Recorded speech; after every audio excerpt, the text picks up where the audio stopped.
এবার আমিও ট্রাই করলাম এই ফায়ার পান। সোশ্যাল মিডিয়াতে ইদানিংকালে আমি দেখতেই পাচ্ছি প্রায় লোকে এই ফায়ার পান খাচ্ছে আর তার ভিডিও আপলোড করছে। তাই আমাদের এখানে একটা বিয়ে বাড়িতে আমি ভাবলাম এসছে যখন একবার ট্রাই করে দেখি এটা কেমন খেতে, আর তার ভিডিও একবার আপলোড করব। সবার মতো আমারও একটু ইচ্ছা হলো, তো সেই ভেবে একটুখানি ফায়ার পান খেতে গেলাম।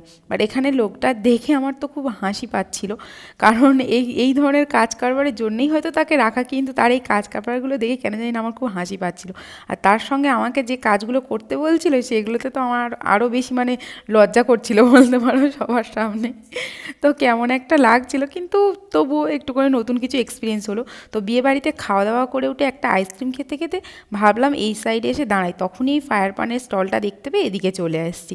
তো আমি আর দিদি দুজন মিলেই খাবো ভেবেছিলাম, বাট আমাকে দেখে তারপর দিদি বললো না থাক আমি আর ট্রাই করবো না।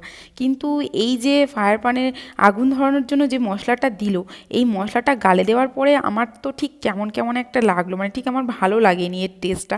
আগেকার ছোটোবেলায় যে মিষ্টি পানগুলো খেতাম না, তার টেস্টে কিন্তু অন্যরকম লাগতো, কিন্তু এটার টেস্ট ওই রকম ঠিক ছিল না।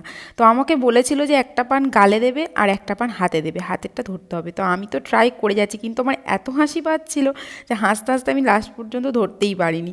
তো যাই হোক, তোমরা কে কে ট্রাই করেছো আমাকে অবশ্যই কমেন্ট করে জানিও, আর কার কেমন লাগলো সেটাও আমাকে জানিও। দেখা হবে পরের ভিডিওতে। Bye bye.